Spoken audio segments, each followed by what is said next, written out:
Hi everybody, Ryan here from AIRSOFT. Today we have a bit of a different kind of footage to show you, and that's going to be of some gameplay. Now, I recently got the chance to do something really cool and really awesome that most airsofters, including myself, have always kind of dreamed of. Big thanks to the guys at Helicopters Canada and Blackline Simulations for making this event possible. If you guys don't know what Blackline Simulations is, I just had a really awesome interview with Michael Bright, who is very heavily involved with them. Posted up on our YouTube channel, so give that a watch. So for this event, the mission was relatively simple. We had to fly up in a chopper, land somewhere, hike through a forest for a bit, set up an ambush this vehicle convoy, which was a truck, and then take this intelligence briefcase they had, make sure everything was secure, and then exfil via the chopper. Now, that all sounds super simple, but there was a lot of caveats going into this mission. I'll get into that briefly. So in order to kit up properly for the op, I had to think about the weather conditions and what was going on then. At the time, it was still really cold. It's starting to warm up now, thankfully, but it was up in North Bay, so it's pretty chilly up there. They have a lot of snow, so I was bringing all my cold layers, all that important stuff. That being considered, I only wore my chest rig out because there wasn't going to be that much shooting. We only had to really destroy one vehicle convoy. And I didn't wear my belt because I knew that we'd be doing a lot of sitting, and if you have ever done anything inside a vehicle, sitting with a kitted up belt on really sucks, especially in a space that's pretty confined, like one of these smaller kind of helicopters. So I just forego that kind of stuff. I just wore my chest rig and a bunch of layers to keep warm, and I brought this gun with me. Now, you guys have probably seen this gun in a lot of our videos. This is pretty much the same M4 that I always run. The only difference is when I play outdoors, I switch out my lowers. This is a VFC, so I do have the privilege of being able to carry basically a backup lower receiver, and this is where all the guts are for all of you techs out there. You guys already know that. So this one is my indoor lower. So if I'm playing at Siege or any CQB arena where I have a FPS limit, this guy is the one that shoots fast and shoots at that lower limit. For this one, this lower is the one that's shooting 400. FPS. It's kind of meant for heavier BBs and meant for low battery consumption. It doesn't have as quick or snappy of a semi, but it's pretty darn quick, definitely quick enough, and it really helps out with getting a bit more range and more oomph. I ran like some really heavy 3.2 BBs outside, and I was able to range out pretty nice. So the first half of the day, after a long drive from Toronto to Nipissing, it's about 3.5 hours or something like that, we got out of the car, and then we went into the hangar, and we saw these like beautiful, awesome choppers there. And of course, the first thing you want to do is get to the chopper and get in, fly out, do all that crazy stuff. However, before that, I personally have never been in a helicopter before. A lot of people there have not been in a helicopter before. So this event was more of a training event. The first half of the day was dedicated to getting acquainted with the staff, knowing how the helicopter kind of works, the ins and outs of where like some of the safety mechanisms are and stuff like that, just in case of an emergency. And a big thing we practiced was dry runs. So getting in and out of the helicopter, simulating the fact that the rotors are going to be on and all that stuff. And of course, storing stuff in their appropriate containers. So for those of you who don't know, helicopters, they don't like to have things that are explosive or flammable inside. And we did have smoke grenades. So we put those all in kind of like a bag, and we had to store these bags outside of the chopper. So a lot of the times when we were doing these training and dry runs, it was more so unloading stuff, loading back on, how to exit, where not to walk to, all the kinds of stuff to keep you safe. The pilots were crazy experienced. They're pretty experienced in doing like a lot of wilderness flying and flying up in these kind of more wild areas. One of the chopper pilots actually was a pilot for MSF, which is Doctors Without Borders, and he actually flew in war zones doing all that crazy cool stuff. So definitely super qualified guys. I highly recommend checking their website out. Once we felt like we were proficient enough, and it took us a lot of runs and a lot of dry runs for them to criticize us, how to even like put the seat belts on, how to make sure, you know, nothing's getting caught up. We then took a little lunch break. I didn't really eat much. I just kind of had some pepperettes and some Gatorade as the Milsim diet goes. Once we got that going on, we started to be briefed on our mission. So Sean, the lead organizer of Blackline, briefed us on what was going on, how we were going to fly in. We were separated into a few squads of 3, and we were going to fly into this quarry, drop off there, get out of the helicopter, go into the tree line, hike a few meters into the woods, which felt like forever, and set up an ambush and wait for the convoy to show up. So the first thing I noticed when the helicopters touched down, other than like the very palpable excitement inside of me, was how much thrust they actually produce from their blades. Now, when we were doing the training, the instructors were telling us that they have seen these chopper blades lift up things as big as mattresses or plywood and stuff like that, you know, stuff that has a lot of surface area. Even though it weighs a lot, it's able to be lifted up, and of course those things can cause pretty serious damage if they get caught in the blades or something like that. So when I was on the ground and the chopper was touching down, I had my helmet on, my iPro on, I had my face mask on for safety reasons obviously and everything like that. It was crazy how much thrust and how much wind there was coming in and kicking up. So it was on the tarmac, and you know, like the pavement generally, they have little bits of sand or little bits of rocks and stuff in it, and it was like a dust tornado. It was insane. Like, even though the M4 is a pretty closed system, there's not too many gaps to get in, I saw like sand getting into it as if somebody was like basically salt and peppering my gun. It was incredible. And even though I had iPro on, you just hear like tick, tick, tick, tick, as if like a bunch of BBs are going on around you. It was a lot of thrust. If you're ever going to be around a chopper while it's taking off and it's in a dusty area, definitely iPro is necessary. More, not just for BBs if you're doing airsoft stuff, but just to keep your eyes safe from all the stuff rotating around you.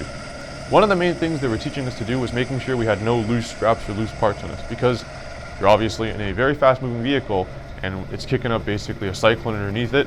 You don't want anything like dangling or flapping around, which you already shouldn't if you're kind of more squared away with your kit. So one thing that that was pretty funny was a buddy of mine that was there. He had his suppressor just kind of fall off in the middle of the dry run, and then it was like, okay, don't run that, because if that thing gets caught up in the blades, that's not a good it's not a good thing. So I have this little mini micro can on my gun here, and it's really securely attached. Actually, I physically have bent the prongs in to attach quite tight. But because I saw that happening, I took it off, and that was a bad idea, and I'll get into that in a bit. So once we got on the chopper, we flew, and it was really awesome. They did like some pretty aggressive flying, quite a lot of G's in it compared to like your civilian helicopter flight where you fly up and just look at the city or something like that, take nice pictures for your partner. This was like pretty low. The angle of attack was like pretty significant. We were landing in a quarry, so when it landed, it just kicked up like a huge dust storm. Super cinematic. Blackline events are awesome because they really do make you feel like you're in a movie. It was quite immersive.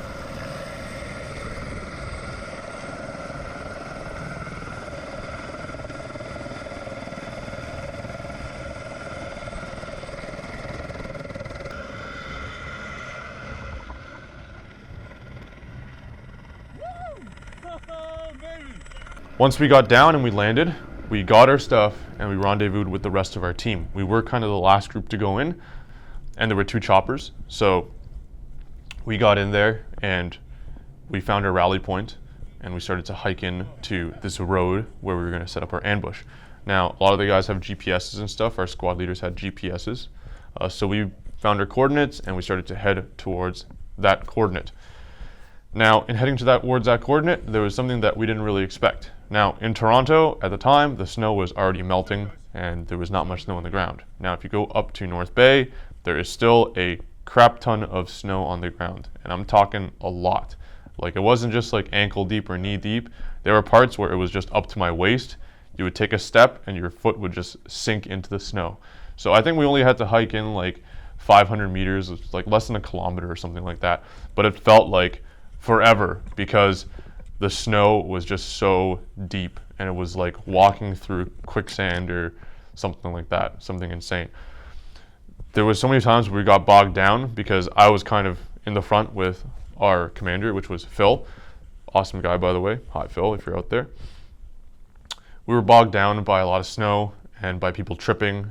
Some people were not as proficient in walking through deep snow, which is super fair.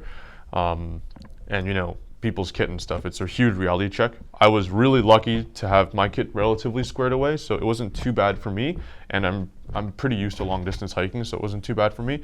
However, for some people it was pretty nuts, and that's why it's important to have your kit squared away.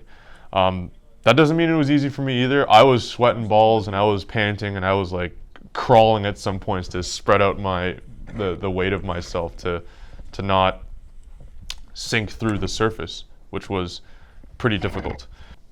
Throughout that kind of adventure, Phil was radioing Jeremy, which was our 2 IC or our second in command.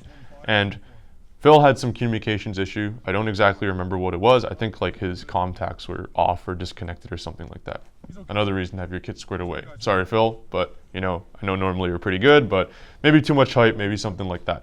So for that, because he couldn't communicate with Jeremy and get our kind of two big squads and all of our fire teams super linked up, I ended up being kind of the emergency radio guy, since my radio and my stuff was working decently okay. That was really useful to go through a radio course that I went through with the blackline guys, because it taught me how to kind of use proper procedures and proper words. I know I still messed up a little bit, and Phil did get angry at me, or kind of cross at me because I was saying repeat instead of saying say again or something like that. But I'm learning, that's part of it. It's just part of learning. But he did say I did a great job, and I really appreciate it because he's a lot more experienced than me when it comes to those kinds of things. So we walked forward and we set up our ambush. When we set up our ambush, I put down a Gore-Tex layer because the snow, it wasn't like super cold, and if you're laying down, the snow starts to melt and starts to seep through your layers. I kind of put just a Gore-Tex tarp down, which was my jacket, so I can kind of have a bit of a dry spot to lay on. And then put the gun up and waited, and waited, and waited, and waited until the car came. Now, Mike, a friend of ours from Pew Pew Airsoft, was in the front, and he first saw contact, and then he started shooting them, and then at that point we knew that we're getting engaged, let's do this. I pulled up my gun, I started shooting, and then I saw no BBs were coming out, and I'm like, darn, what the heck happened here? So I look at the front, I look at my mag, I take it out, and I see that BBs are coming in. I have a max chamber in my unit, so I opened the hop-up chamber, and I had a look to see if it was feeding, and it was feeding. But no BBs were coming out, and I'm like, I wonder why. So the last thing I looked at was at the muzzle. Not into the muzzle like this, not like this, but I looked at it, and I realized it was caked with snow. And this is what I was saying earlier, that it was really important, and this was a lesson to me. So underneath my muzzle over here, I have a Knight's Armament triple tap, and this is a really cool looking flash hider. However, it is a basically like a chamber if it gets stuff in it. And I should have put my little can on, because this would have been basically a little shield for me and would have prevented snow from getting in. And if snow got in this, I can easily just rip it off because it's a QD, and I would be able to shoot. And that kind of cost me a bit of the op because I wasn't able to shoot back. And I talk about training all the time, but I'm also just an airsofter and a human being like all of you, and I died. I got killed, as you can probably see in the video. I felt a tap in my head, and I was dead. However, there wasn't really medic rules. It was more of a training game. So as soon as they engaged and we managed to wipe them, and we set up a pretty cool L-shaped ambush. We got them all. We got our suitcase, and by the powers of airsoft, I am back in to go to the chopper to exfil out. So for those of you who don't know, blackline events are more so not really like one army versus another, like Nightfall or those more big kind of domination style games. It's more of like a task force versus op4. And the op4 in this case was the guys from Nipissing Airsoft, and they play here. Huge thanks to them. They did a really awesome job. They had this really cool truck that came by, and they like when we killed the driver, it beeped and honked. They were like, "Bam, the driver died," and he just landed on the thing, and he was like, "Beep," like as if he died and fell onto the horn. So that was really sweet, and a really great indicator of kind of the immersion and the levels of play that we had going on. So once we got that intel, we got in the chopper, and we exfilled out. And I popped a smoke grenade to kind of wave in the air to show them where it is. I didn't want to throw it on the ground because I was afraid that it could go into the chopper blades, and I didn't want anybody to die that day, obviously. So I put up a smoke grenade, waved in the air, and they came and they took us out, and we went back, did a little debrief, and that was the game. So of course, again, big thanks to Blackline Simulations and to Helicopters Canada for making this possible. For me, I think what I learned was helicopters are pretty awesome. I can't wait to be in another one. We also got this really cool exclusive little patch for attending that event, and to kind of say that, hey, we know how to get in and out of the chopper without dying, pretty much, which is a cool little skill to learn. But a big takeaway for me was to have my kit squared away, was to make sure that I had everything going on, because I never played in snow that adverse before, in conditions like that before. I played in the cold before quite a bit, but not with waist deep snow, hiking through something for a very time sensitive objective. So putting on the little can would have saved my ass probably. I probably wouldn't have been thrown off and, you know, wouldn't have died. I don't know. Doesn't matter. I'm just crap at airsoft probably. And having probably next time maybe waterproof pants, because it did start to kind of go through my pants a bit. I just wore my Patagonia pants, which worked really well, but because the snow was so deep, they weren't waterproof. I covered them with some coating, but it wasn't perfect. And to make sure that, you know, I have my comms kit, I double check it and make sure it's all squared away before getting on the helicopter. Also on the helicopter, sorry, forgot to mention, really important to have ear pro on you. It gets pretty loud. The pilots obviously wear some sort of ear protection and communications equipment. I had these little Howard lights on my helmet over here, and that helped out a lot with making sure I didn't just hear like the sound of the chopper super loud. But yeah, that was the event. Super cool. I highly recommend you guys check them out. They're gonna have more events in the future when all this kind of COVID stuff is over. So remember guys, helicopters are cool. Airsoft with helicopters is even cooler. However, what is not cool is C21. C21 seeks to effectively ban the sport of airsoft by reclassifying a lot of the airsoft guns that we currently own into prohibited devices. So what you guys can do is check out savingairsoft.ca. There's a great writing guide to writing a letter to your MP. There is also a new petition going on called petition E3249, 249 like the machine gun, so very easy for you guys to remember. And of course, there is the Airsoft in Canada and Quebec Federation of Airsoft, FSAQ, census. And we need this census to be filled out so they have information about how we can fight the government, about how much, you know, you guys spend on airsoft, how much you guys drive to go to fields and stuff like that. The more information we have to fight this, the more facts and logic we can present to the government to help save our sport. So everybody, please remember to check out the links down below for that kind of stuff. Thank you so much for watching, and stay safe out there, everybody.